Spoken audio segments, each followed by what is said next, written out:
ఇటీవల సినీ ఇండస్ట్రీలో వరుస విషాదాలు నెలకొంటున్నాయి. వారిని ఎంతగానో అభిమానించే అభిమానులు సైతం శోకసంద్రంలో మునిగిపోతున్నారు. తాజాగా ప్రముఖ దర్శకులు సూర్యకిరణ్ కన్నుమూశారు.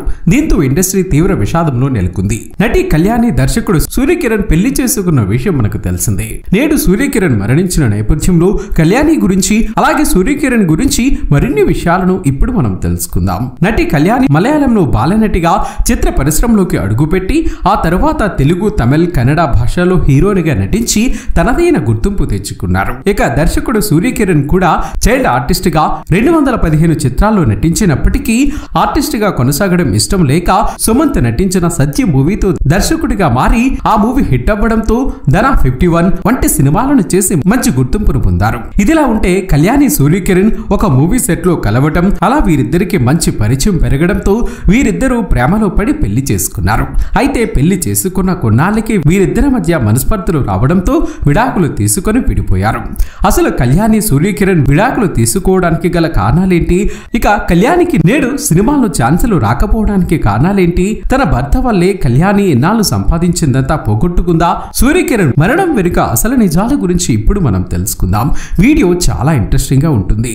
ఇలాంటి ఎన్నో ఇన్ఫర్మేటివ్ వీడియోస్ కోసం మీ సపోర్టుగా జస్ట్ ఒక లైక్ చేయండి చాలు. కళ్యాణి అలియాస్ కావేరి ఈమె 1979 ఫిబ్రవరి 5న కేరళలోని తిరువల్లర్లో ఒక మిడిల్ క్లాస్ ఫ్యామిలీలో జన్మించింది.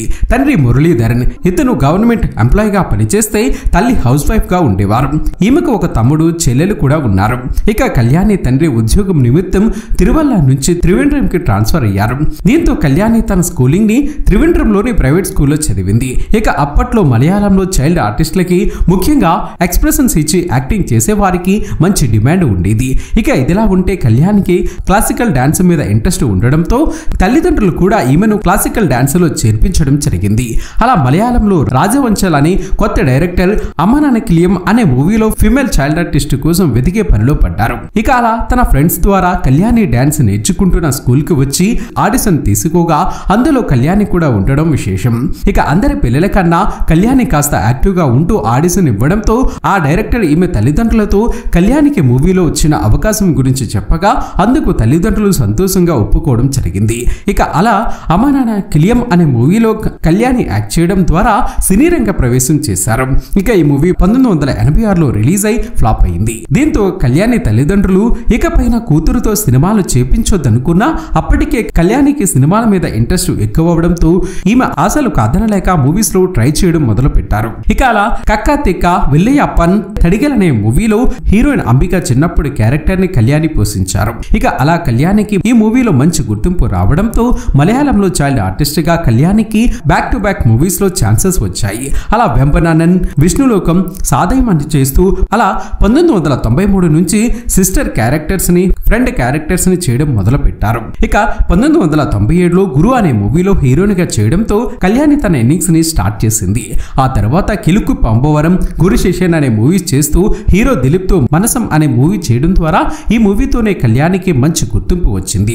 ఇదిలా ఉన్నప్పుడే కళాభవన్ మనీతో వసంతియం, లక్ష్మీయం, పిన్నే నిజానం అనే మూవీ చేయగా ఈ మూవీ 1999లో రిలీజ్ అయి హిట్ అవ్వడంతో కళ్యాణికి ఇతర భాషల నుంచి కూడా ఛాన్సులు వెతుక్కుంటూ వచ్చాయి. అలా కన్నడలో సంభ్రమణన్, చైత్రదా చిగురు అనే మూవీస్ ను చేస్తూనే తమిళ్లో హీరో విజయ్తో కన్నుక్కల్ నిలువు అనే మూవీలో సెకండ్ హీరోయిన్ గా చేసింది.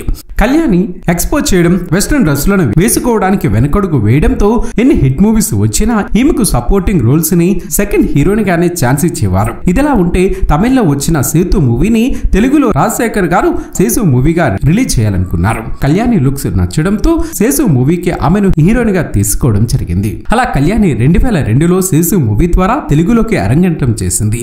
కానీ ఆ మూవీ 2002లో రిలీజ్ అయి అంతలా ఆడలేదు.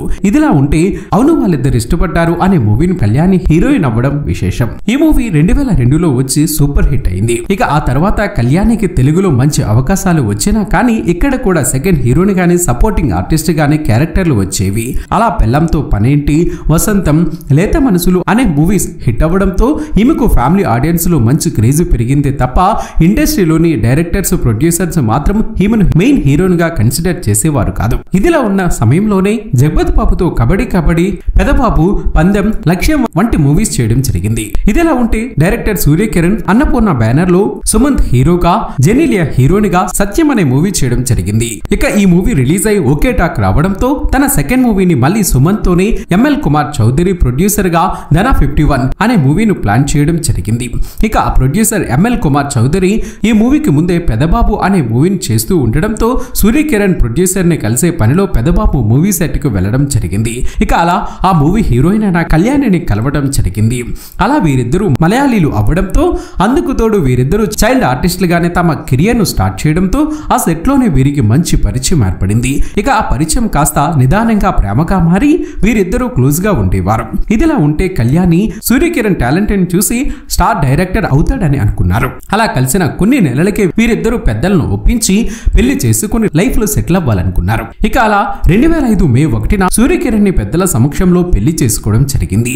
ఇక అలా వీరి పెళ్లి తర్వాత కూడా Kalyani made in USA, operation Duryodhana, కంగారు వంటి మూవీస్ చేస్తూ ప్రభాస్ నటించిన మున్నా మూవీలో కూడా తల్లి పాత్రను పోషించడంతో ఇక ఇదిలా ఉంటే సూర్యకిరణ్ జగపతి బాబుతో బ్రహ్మాస్త్ర, మంచు మనోజ్ తో రాజుపాయి అనే మూవీస్ ను కూడా చేయగా ఆ మూవీస్ రిలీజ్ అయ్యి ఫ్లాప్ అవ్వడంతో సూర్యకిరణ్ తో ఎవరు మూవీస్ చేసేందుకు ముందుకు రాలేదు. ఇక మరోవైపు సూర్యకిరణ్ తో మూవీస్ చేసేందుకు ప్రొడ్యూసర్స్ ఎవరు ముందుకు రాకపోయేసరికి తన భార్య అయిన కళ్యాణిని కన్విన్స్ చేసి ప్రొడ్యూస్ చేసేందుకు ఒప్పించారు. ఇక అందుకు కళ్యాణి కూడా తనను హీరోయిన్ గా పెట్టుకుంటేనే ప్రొడ్యూస్ చేస్తా అని చెప్పడంతో సూర్యకిరణ్ కి వేరే దారి లేక ఒప్పుకోవడం జరిగింది. అలా చాప్టర్ 6 అనే మూవీలో బాలా అనే తమిళ హీరోని పెట్టుకుని కళ్యాణిని హీరోయిన్ గా పెద్ద బడ్జెట్ తో చేయగా ఈ మూవీ 2010లో రిలీజ్ అయి డిజాస్టర్ అయింది. దీంతో కళ్యాణి ఇన్నాళ్లు కష్టపడి సంపాదించిన డబ్బంతా గంగలో పోసినట్టయింది. ఇక ఈ డబ్బు పోవడంతో ఎలాగైనా పోగొట్టుకున్న చోటు వెతుక్కోవాలి అన్నట్లు కళ్యాణి వెంటనే నజరానా అనే మూవీలో కో ప్రొడ్యూసర్ గా చేస్తూ హీరోయిన్ గా కూడా యాక్ట్ చేసింది. మూవీ కూడా ఫ్లాప్ అయింది. దీంతో ఈమెకు ఆర్థికంగా చాలా నష్టాలు వచ్చి అప్పుల పాలవ్వాల్సిన పరిస్థితికి వచ్చింది. ఇక రోజు రోజుకి ఈమె ఆర్థిక పరిస్థితులు కూడా దారుణంగా మారి అప్పిచ్చిన వాళ్ళు టార్చర్ పెట్టడం మొదలు పెట్టారు. ఇక ఇదిలా ఉంటే సినిమాల్ని నమ్ముకుంటే అవదని కళ్యాణి తమిళ్లో త్యాగం అనే సీరియల్ చేయడం మొదలు పెట్టింది. ఇక కళ్యాణి కష్టపడి ఒకవైపు సీరియల్స్ లో మరోవైపు మూవీస్ లో చేస్తూ సంపాదిస్తుంటే భర్తకు చేసేందుకు పనిలేక సినిమా చేయాలన్న ప్రొడ్యూసర్స్ ముందుకు రాకపోయేసరికి వీరిద్దరికి మనస్పర్ధలు మొదలయ్యాయి. ఇక అలా పెళ్లైనప్పటి నుంచి వీరి కెరీర్ అప్స్ అండ్ డౌన్స్ లోనే ఉండడంతో 15 సంవత్సరాలైనా వీరు పిల్లల్ని ప్లాన్ చేసుకోలేదు.